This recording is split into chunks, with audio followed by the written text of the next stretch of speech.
आइए आपको सीधा लिए चलते हैं दिल्ली आम आदमी पार्टी दफ्तर। मनीष सिसोदिया क्या कह रहे हैं, सुनवाते हैं। कानूनों की सख्त से सख्त धाराएं लगा के इनको बंद कर दो झूठे सच्चे केस में, और ऐसी ऐसी धाराएं लगा दो जो दुनिया भर में आतंकवादियों के ऊपर लगाई जाती हैं।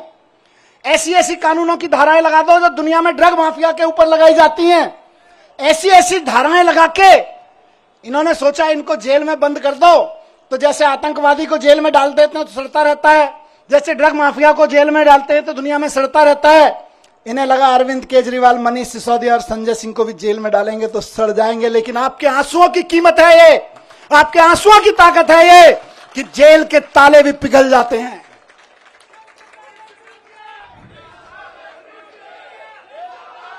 एक ही चीज कहूंगा, कल सुबह मैं बैठा था कि सारी दुनिया की सारी बुरी ताकतें भी इकट्ठी हो जाए ना, तो जो सच्चाई के रास्ते पे चलता है उसका साथ भगवान देता है, उसका साथ भगवान जरूर देता है। और ये आज बजरंगबली की कृपा है कि 17 महीने बाद सही, लेकिन मैं आपके बीच हूं। और अभी गया मैं बजरंगबली के मंदिर में, पंडित जी ने आशीर्वाद दिया। वहां जो पंडित जी मौजूद होते हैं वही बजरंगबली जी के वाणी बोल रहे होते हैं। उन्होंने बजरंगबली जी की वाणी से आशीर्वाद दिया कि विजयी भव, सफल भव। मैंने कहा जी एक ही सफलता का मंत्र है, दिल्ली के एक एक बच्चे के लिए शानदार स्कूल बना के देने हैं, यही हमारी सफलता है। और इसके लिए मैं कल से कह रहा था अपने साथियों से, हम तो रथ के घोड़े हैं, हमारा असली सारथी अभी जेल में बंद है, वो भी बाहर आ जाएगा। फिर उसके बाद हमको तो जहां हकेंगे हम हकेंगे, लेकिन हमारा असली सारथी भी जेल में बंद है और जेल के ताले टूटेंगे, बहुत जल्दी छूट के आ जाएंगे। बहुत कृपा है अरविंद जी के ऊपर बजरंगबली की। आपको याद है ना, लंबे समय से बहुत सारे लोग साथ हैं, कितने शुगर का पेशेंट होने के बावजूद कितना लंबा लंबा फास्ट किया, केवल बजरंगबली जी की कृपा से। तमाम तरह के आरोप, इतने इतने आरोप लगाए झूठे झूठे, बच गए, निकल के आ गए, केवल अरविंद जी बजरंगबली जी की कृपा से। और मैं समझता हूं भगवान की कृपा, बजरंगबली जी की। 70 साल पहले अंदाजा लगा लिया था कि कभी कभी ऐसा भी होगा, हम लोकतंत्र का संविधान बना रहे हैं, लेकिन कभी कभी ऐसा भी होगा कि इस देश में तानाशाही ताकतें आके आतंकवादियों और ड्रग माफियाओं पर लगाए जाने वाले कानून को आम आदमी के ऊपर लगाएंगे, व्यापारियों के ऊपर लगाएंगे, विपक्षियों के ऊपर लगाएंगे। तो उस वक्त उन व्यापारियों को, उन आम आदमियों को, उन विपक्षियों को कौन बचाएगा? तो बाबा साहब ने पहले ही लाइन जोड़ दी थी, संविधान बचाएगा। यही भगवान की कृपा है।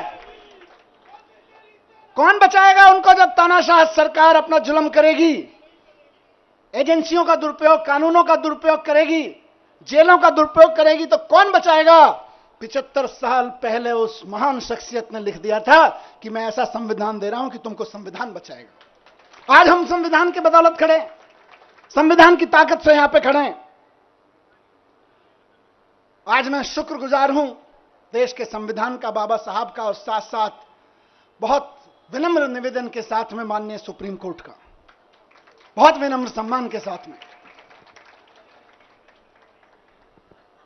माननीय सुप्रीम कोर्ट ने संविधान की दी हुई ताकत का इस्तेमाल करते हुए कल तानाशाही को कुचला, तानाशाही को कल गलत ठहराया। और माननीय सुप्रीम कोर्ट के साथ साथ मैं बहुत तहे दिल से शुक्रगुजार हूं उन वकीलों का जो पिछले 1.5 साल से, 17-18 महीने से, और बल्कि उससे पहले से भी पूरी लड़ाई लड़ रहे हैं। मैं जेल में बैठा था, आप लोग आंदोलन कर रहे थे, अरविंद जी जेल में बैठे हैं, आप लोग यहां सड़कों पे डंडे खा रहे हैं, लेकिन वो वकील इधर से उधर धक्के खा रहे हैं, एक कोर्ट से दूसरे कोर्ट धक्के खा रहे हैं, एक कागज से दूसरे कागज में डाल रहे हैं। इनकी एक एक साजिशों का, इनकी एक एक चालबाजियों का, इनकी एक एक तिगड़मों का जवाब दे रहे हैं अदालतों में खड़े होकर, इनके एक एक झूठ का पर्दाफाश कर रहे हैं। मेरे लिए तो मैंने कल भी कहा था, भगवान स्वरूप हैं। किसी भी जेल में बंद होने वाले एक व्यक्ति के लिए तो वकील भगवान स्वरूप होता है, और मेरे लिए तो सिंघवी साहब वाकई भगवान स्वरूप हैं। अभिषेक मनु सिंघवी जी, जिन्होंने इस पूरी कानूनी लड़ाई को इस अंजाम तक पहुंचाया, और जल्द ही अरविंद जी को भी बाहर लेकर आएंगे।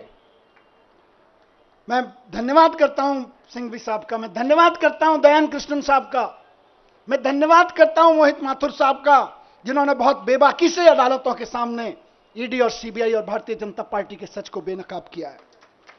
और मैं बहुत प्यार के साथ धन्यवाद करता हूं, उनमें से कुछ लोग मेरे उनसे उम्र में छोटे हैं, कुछ बड़े हैं, अपनी आम आदमी पार्टी की लीगल टीम के कुछ वकील साथी, हमारे एमएलए यहां खड़े हैं, साथ साथ में उनको सबको कोऑर्डिनेट करने वाले विवेक भाई इधर शायद नहीं होंगे, किसी विवेक जैन इसी किसी अदालत में इस समय जाके आर्गुमेंट कर रहे होंगे, इरशाद भाई इस समय कहीं किसी अदालत में आर्गुमेंट कर रहे होंगे, कुछ पेपर बना रहे होंगे, और उनके कई साथी यहां खड़े मैं देख रहा हूं अपने सारे साथियों को, मैं उनका भी बहुत धन्यवाद करता हूं। रजत, साथ साथ में मैं शुक्रगुजार हूं देश भर में आम आदमी पार्टी के एक एक कार्यकर्ता का, नेताओं का। मैं तो 17 महीने जेल में था, जेल की छोटी सी एक कोठरी थी, इसकी 1/4 सी, इस पूरे स्टेज की 1/4 कोठरी में कोई नहीं। जब मैं गया था तो मैंने, वहां के सिपाही वगैरह कहते थे सर बड़े ऊपर से ऐसी हिदायतें वैसी हिदायतें हैं। मैंने कहा आप चिंता मत करो, मैं तो जंतर मंतर पे एक अखबार के साइज पे सो गया था, मुझे कोई दिक्कत नहीं है। मैं तो वहां से निकला हूं जहां अरविंद केजरीवाल जी और मैं और संजय भाई बनारस रेलवे स्टेशन के, और जहां देश भर में रेलवे स्टेशन में रात को 2 बजे ट्रेन आती थी, तो इतने भी पैसे नहीं थे कि रात को किसी लॉज में रुक जाएं, तो जाके 9 बजे खाना खा के स्टेशन पे ही सो जाते थे अखबार बिछा के। हम तो वहां से भी निकल के आए, हमें तो कोई दिक्कत नहीं है। तो लेकिन हम तो वहां सो रहे थे, लेकिन डंडे कौन खा रहा था? जब मैं कोर्ट आता था तो मैं देखता था बैरिकेड लगे हुए और उसके दूसरी तरफ से नारे लग रहे हैं, अखबारों में देखता था, टीवी में देखता था, आप में से बहुत सारे चेहरे यहां खड़े हैं, मैं देखता था ये मेरी बहन को लाठी लगी, ये मेरी बहन को एक पुलिस वाले ने धक्का दिया, ये मेरे एक भाई को पकड़ के खींचा। दर्द होता था और वहीं से ईश्वर से दुआ करता था इनको सबको सलामत रखना, इनकी मदद करना, इनको ताकत देना। सलाम करता था आपकी ताकत को, मैं वहां से एक एक कार्यकर्ता को सलाम करता हूं मैं, और सिर्फ डंडे खाने के लिए नहीं, क्योंकि भारतीय जनता पार्टी की जो एक्सपर्टीज अभी संजय भाई ने बताई, उनमें एक शामिल है कि दूसरी पार्टी के कार्यकर्ताओं को और नेताओं को तोड़ने के, दबा के, धमका के, सामदान दंड भेद करके, जेल में भेजने की धमकी देके, जेल में भेज के, उनके हमले करवा के, उन पर धमकी करवा के एकमात्र एक्सपर्टीज किसी पार्टी ने पाई है तो वो भारतीय जनता पार्टी है। लेकिन उसके बावजूद आप टिके रहे, एक एक आदमी टिका रहा, एक एक आदमी झुका नहीं, टूटा नहीं, एक एमएलए कैसे सारे खड़े हैं। मैं जानता हूं किस किस के ऊपर क्या क्या दबाव नहीं था और क्या क्या नहीं होगा और क्या क्या धमकियां नहीं आ रही थी, लेकिन उसके बावजूद बेबाकी से खड़े रहे, सीना तान के खड़े रहे। उस सीने, तने हुए सीने को मैं सलाम करता हूं आप लोगों को, आप डटे रहे। और आज देखिए मजे की बात, अब तो दुश्मन भी इस बात को मानने लगा है कि यार इन आम आदमी पार्टी वालों में कुछ तो मिट्टी है, जो 17 महीने 6 महीने जेल में रह जाते हैं इनके नेता, उसके बावजूद ना झुकते हैं ना टूटते हैं, किसी मिट्टी के तो बने हैं।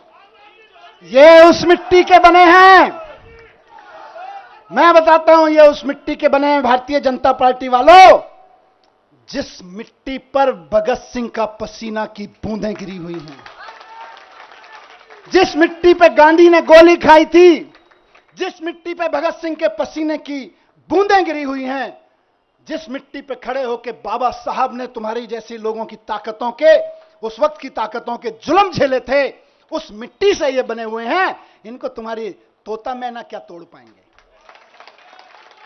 ये तुम्हारे सीबीआई और ईडी क्या तोड़ पाएंगे, इनको नहीं टूटे लोग।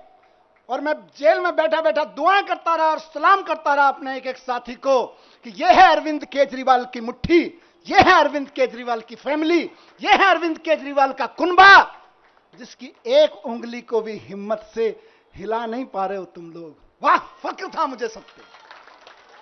आपने कहा ना कि आप आंसू बहाते थे बाहर, मैं कहता हूं मैं फक्र से सीना चौड़ा करके उस जेल की कोठरी में बैठा होता था अपने एक एक भाई पे के ऊपर और एक एक बहन के ऊपर। यह मेरी ताकत थी। जेल के अंधेरे, मैं कहूंगा कि जेल के अंधेरे में यह ताकत तो होती है कि वो तोड़ तो सकती है, लेकिन जिसके बाहर इतना प्यार, इतनी ताकत, इतना सम्मान। मैं कल से उतरा हूं। मुझे किसी ने बोला, मनीष जी 17 महीने बाद आ रहे हो, 2 दिन के लिए रेस्ट पे चले जाना। मैंने कहा यार, जेल के बाहर कदम रखने के बाद पहला हाथ जिस कार्यकर्ता ने पकड़ा था और रात को घर तक जो दूर खड़ा था केवल देख के गया है, वो उम्मीद लगा रहा है कि मेरा मनीष सिसोदिया, मेरा भाई बाहर आ गया है। और मैं कहूं नहीं, मैं तो छुट्टी जा रहा हूं यार। नहीं, खून पसीना बहाने के लिए बाहर आया हूं, छुट्टियां मनाने के लिए नहीं। एक एक दिन जो संजय भाई ने नारा दिया है कि इनकी जमानत जब्त कराएंगे, आज से और अभी से लग रहे हैं। और बीजेपी वालों, ढूंढते रह जाओगे कहां गई वोटें, कहां गई वोटें। आज से लगना है सबको। जो सुन रहे हैं सोशल मीडिया और मीडिया के माध्यम से, एक एक कार्यकर्ता साथी को कहना चाहता हूं, दिल्ली के एक एक नागरिक को, हरियाणा के एक एक नागरिक को, देश के एक एक नागरिक को कहना चाहता हूं कि इस तानाशाही के खिलाफ तो एक एक आदमी को वोट करना पड़ेगा। सवाल हमारा नहीं है। तानाशाही के खिलाफ ये जो लड़ाई है, सिर्फ आम आदमी पार्टी के कार्यकर्ताओं की नहीं है, सिर्फ विपक्ष के पार्टी कार्यकर्ताओं की नहीं है, ये देश के एक एक आम आदमी की है। मैं जेल में था अभी, तो कई सारी खबरें, अखबार पढ़ता था, टीवी देखता था, न्यूज में कई सारी खबरें विचलित करती थी। यह विचलित नहीं करता था कि जमानत हुई कि नहीं हुई, इससे कभी मेरे को विचलन नहीं हुआ। मेरे को विचलन किस चीज से होता था? मैं देखता था कि देश के कितने कितने बड़े बड़े व्यापारियों को इन्होंने, 500-600 बड़े बड़े व्यापारियों को इन्होंने झूठे केसेस, सच्चे केसेस, इधर उधर के केसेस में बना के बंद कर दिया गया है। उनका किसी पार्टी वार्टी से भी कोई लेना देना शायद ही होगा। लेकिन आप सोचो कि एक व्यापारी अगर कोई मेहनत से काम कर रहा है और उसके ऊपर क्योंकि उसने चंदा नहीं दिया या उसने आपकी किसी पार्टी के नेता से कोई पंगा ले लिया, आपने उसको उठा के जेल में डाल दिया, ईडी के केस लगा के, जो केस आतंकवादियों पे, ड्रग माफियाओं पे लगाए जाते हैं, वैसे वैसे खतरनाक केस लगा के एक व्यापारी अगर जेल में डाल दिया जाता है, उसके पीछे हजारों परिवारों को रोजगार मिल रहा होता है, वो भूखे मरने लगते हैं, उनकी बद्दुआ लगेगी। इनको तानाशाही नहीं है तो क्या है? बात सिर्फ विपक्षी पार्टियों के नेताओं की नहीं है, बात आम आदमी पार्टी के नेताओं की नहीं है। बड़े बड़े व्यापारियों को उठा उठा के जेल में डाले दे रहे हैं। और एक किसी कंपनी का चेयरमैन जेल में चला जाता है, किसी का मालिक जेल में चला जाता है, हजारों हजार लड़के लड़कियां जो वहां नौकरी कर रहे होते हैं, उनके घर में टेंशन हो जाती है, क्या करेंगे, कल को कहां से खाएंगे। आपको समझ में नहीं आता, ये नौकरियां खा रहे हो आप लोग अपने चंदे के धंधे पर। ये तानाशाही नहीं है तो और क्या है? कोई गलत करे तो सजा दो, लेकिन चंदे के धंधे में ईडी का नोटिस भिजवाओ, अपनी एजेंसियों के कानूनी कागज भिजवाओ और उसके बाद उसको अंदर कर दो। यह धंधा तो तानाशाही ही कहा जाएगा भाई। ये भ्रष्टाचार के खिलाफ लड़ाई नहीं है, यह तो तानाशाही है।